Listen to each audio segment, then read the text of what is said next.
What's up everybody, hope all is well. Gundam Evolution, a free-to-play, class-based, team-based competitive shooter being advertised as a direct competitor to Overwatch. Initially I was lukewarm on it being a DPS only game, but they've since shifted their design philosophy and just last week officially added their first full-fledged support character, and with that, my interest was piqued. So is the comparison legit? Is it fun to play? How bad is the monetization? Will your time and wallet even allow for multiple free-to-play games, including this one? I've got answers. Now, I had some trepidation before downloading, namely being free-to-play, which means if I want to get really into the game, it's probably going to be expensive and require a lot of my time. However, I pushed ahead, prepared to buy the battle pass and the new support unit. Yes, you heard that right. I bought a character and I'm disgusted with myself. But I mean, come on, there's one support unit. I had to buy it. I hope Blizz didn't hear me say that. 3 sections to this video. First, we'll talk about the game, then the monetization, and last is final thoughts to put it all together. By the end, I aim to answer these questions. Is Gundam Evolution fun to play? How's the team component? Is the monetization and grind bad? Is it a real Overwatch competitor? And finally, is it worth playing? Let's do it!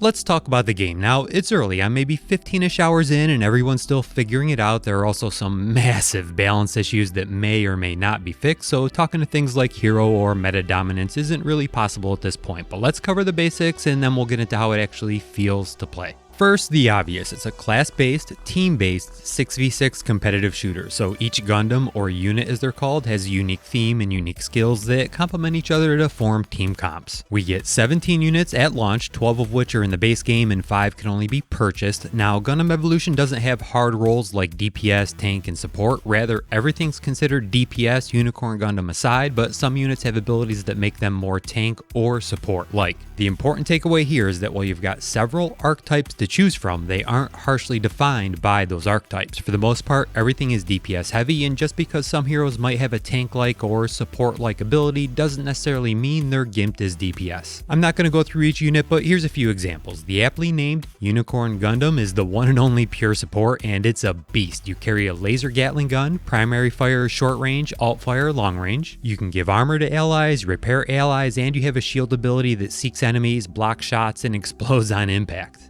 Methus is support focused. He carries mid-range laser cannons with perfect accuracy. One ability is a healing beam just like Mercy, but it stays active all the time. Another ability lets him transform and fly. Yet another ability lets him fire both laser cannons at once for decent burst damage, and he's got a sentry like Torb. Zaku is more tank focused. He's a close range melee unit who carries a big battle axe with abilities focused on damage mitigation and making space, like Survive, which lets him temporarily block all attacks, or Large Hearhawk, which is just a big spinning strike that knocks enemies back. And finally, Mahiru is DPS focused. He carries a grenade launcher, has better than average mobility, burst damage, and can scan areas for enemies. No tank or support like abilities at all. Beyond these, you'll find units across the entire spectrum to varying degrees. Now, units aren't as unique and distinct as Overwatch. Many abilities overlap and some are literally identical across multiple units. Opinions on that will vary, so let's talk about those abilities a bit more. In one sense, abilities in Gundam Evolution are less holistic than Overwatch. What do I mean by that? Well, in Overwatch, every hero has a gun, 2 abilities, and an ultimate. In Gundam Evolution, there's a lot more variability here. Some have multiple weapons, and some weapons have multiple fire modes. Some units have just 2 skills, while others have 3. Some units have a passive, while others don't, and some units within the same archetype have wildly different hit points and a different number of dashes. However, as I mentioned, a lot of abilities overlap, and some are identical across multiple units. While this does hurt game depth a little, it also results in fewer hard counters or meta characters. In terms of ultimates, every unit gets one of those. They're called G maneuvers, and from my experience are pretty insane in a bad way. In addition to abilities and ults, some units have extra mechanics nested underneath their entire kit. Like Zaku, he generates a resource called Rage. When full, it automatically triggers an ability called Zion's Rage that gives him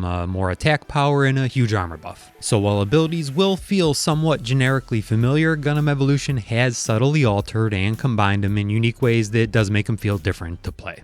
Now the important part of this section, what's it like to play? How's it feel? Is it fun? Does teamwork matter? Is it balanced? A lot of subjective, nuanced questions to answer. And all my answers come with a caveat that it's only been out for a few days, so any criticism or praise I give needs filtered through that lens. So in short, it's actually pretty good. It can be fun, but it's really chaotic and has some pretty glaring balance issues that don't sit well with me. It's midway between Overwatch and say Call of Duty. Like Overwatch, the fights are a bit more drawn out and strategic, but there's still a sort of free-for-all element like you'd experience in Call of Duty. I attribute most of the chaos to it being new, however, and think it'll shape up to play more strategic and methodical as people learn it. It is fun to play, but again, being new and chaotic, that fun is sporadic and momentary. It's tough to gauge the importance of teamwork and team comps this early, other than to say I'm confident teamwork is necessary, but I'm not as confident team comps will matter, though maybe that's a good thing. You really can't accomplish anything solo. It's a legit team game, and despite the early chaos, I already see glimpses of it, as if team-based shooters have finally infiltrated the zeitgeist and people just know how to play them now. But team comps, it appears to me that Gundam Evolution's been designed to avoid the issue entirely. Roles aren't really a thing, rather something you infer from the unit stats and abilities, and a lot of abilities overlap across the roster. So not only is there less demand for defined roles, but there are fewer hard counters and thus more flexibility in the definition of a team comp. But let's move on. Quickly, the gun mechanics are just okay. Not the best I've played, but not the worst. They don't feel AAA good, but not far off. They just need better hit registers and audio to give them some weight. As is though, they feel pretty generic. Speaking of audio, it's borderline atrocious. My biggest complaint, I get it, these Gundams fly around, so how would you know one's behind you, but the speed with which players can move, the burst damage they can do, and being silent just makes for some awful deaths. Literally the blink of an eye, not a sound, just dead. Besides no footsteps, sometimes everything just sounds flat, lacking depth, lacking space, so even when you do hear something, it can be tough to determine where it's coming from and how far away.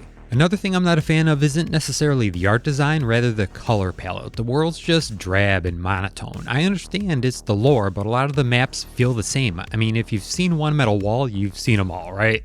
One cool big difference from Overwatch is that teammates can be revived, and there's actually a lot of strategy here. So initially killing an enemy just disables their unit and they sit there for a few seconds inactive. During this time, your team can deliver a killing blow and totally destroy it, or their teammates can revive them, or it can just sit there disabled for a few seconds, eventually blowing up and respawning. However, the strategic implications are that if I disable an enemy and let it sit disabled while also guarding it from being revived, that's an extra 5 to 10 seconds longer the disabled enemy has before being able to respawn, thus giving your team the numerical advantage a bit longer. It's a frequent and critical moment of decision where both teams have a lot on the line. Mobility is probably the biggest difference from Overwatch. Each unit has jump jets that allow for a few mobility options. You can glide for long distances, dash in any direction, or jump higher and hover, and you can combo any of these options for some pretty creative mobility. Like you can dash, then jump high and glide to carry the dash speed into your glide at greater heights over obstacles and attack or defend in unpredictable ways. It's pretty neat. So it is a decent game. It has its moments of fun, but also frustration. I think it'll get a lot better in both regards with time. It does feel like a team game, and it does feel like teamwork matters. It's a lot faster paced than Overwatch, and to be honest, most shooters, almost Quake-like. There's a good variety of playstyles on offer too, but if you're looking for super defined tank, support, DPS roles, you won't really find them here.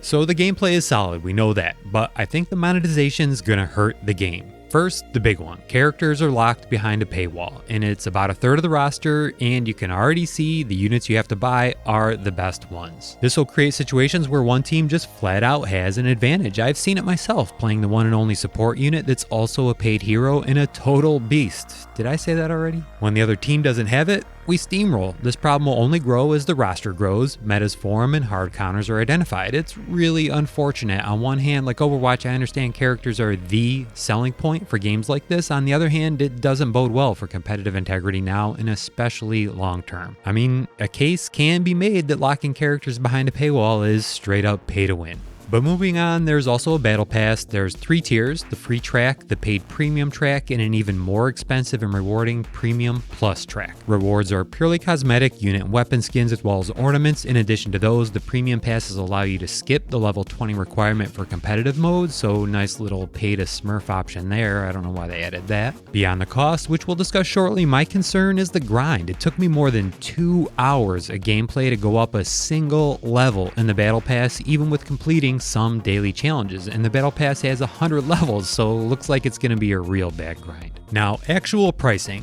$10 will get you 1,000 Evo coins. That's the main currency in-game, but keep that figure in mind. Individual units cost 990 Evo coins, so $10, and the battle pass cost $10 and $40 respectively. $40. That's just ridiculous. Sheesh, man. I mean, that alone I have a really hard time looking past. This is totally off script, but $40 for a battle pass that's not even gonna last, what, 2 months, 3 months at most? This is getting ridiculous, man.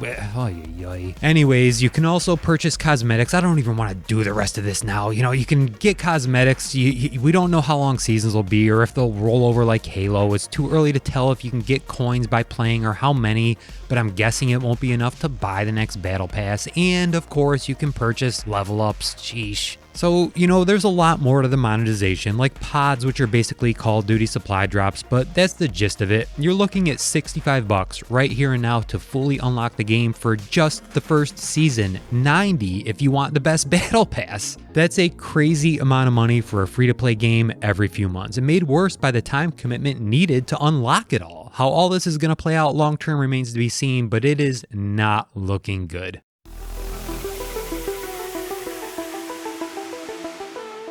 So, final thoughts. Let's revisit the questions we posed at the start. Is Gundam Evolution fun to play? Yeah, it is pretty good, depending on your tastes. It's a fast-paced, team-based shooter that requires legit teamwork. Not as refined and polished as I'd like, but good enough. How's the team component? Teamwork and team composition is lacking at the moment, but that's just because it's new. I confidently think it'll be fine long-term as players learn. Is the monetization and grind bad? Yeah, it's not pretty. Borderline makes the game not worth playing. It's shaping up to be really expensive to keep it fully unlocked and pretty time-consuming if you want all the cosmetics. And as bad as the cost is how much these paywalled items hurt competitive integrity. Is it an Overwatch competitor? Yes and no. While it does have its differences from Overwatch, it is a team-based shooter just with Gundams. Not as strategic or team-oriented, but much faster paced and open-ended. I don't see a world where Gundam straight up competes with Overwatch for the top spot, but much like Paladins, some of the same type of people who enjoy Overwatch are the same who will enjoy this.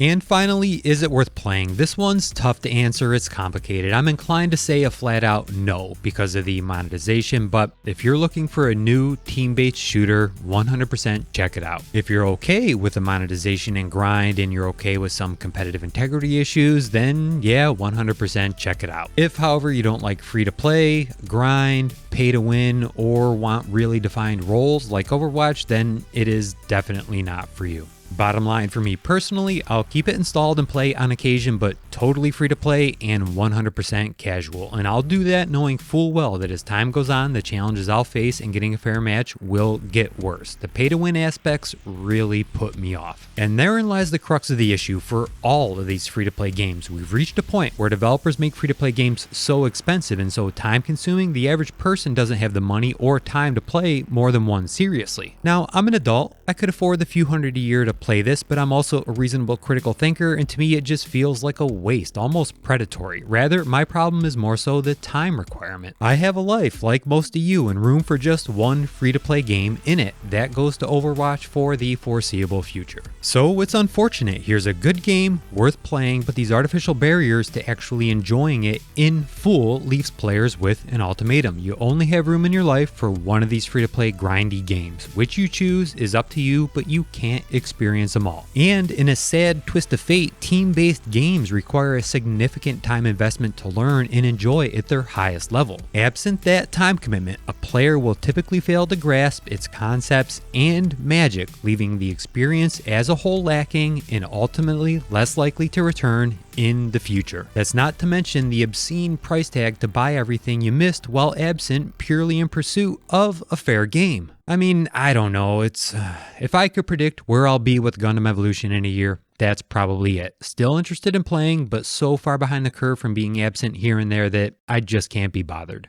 And with that, I'm done. Appreciate taking the time. Take care of one another, and I will see you soon. Oh, wait. Price tag aside, did I mention Unicorn Gundam is a beast?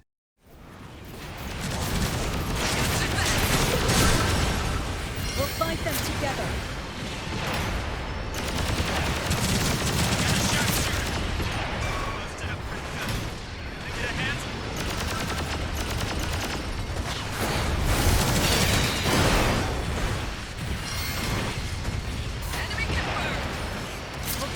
together.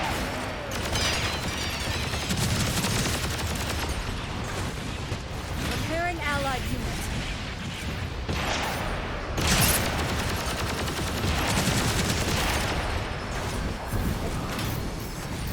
We'll fight them together. Hostile units confirmed. Three units eliminated. Nice work. Objective contested. Objective contested. Successfully captured the waypoint. Enemy defeated.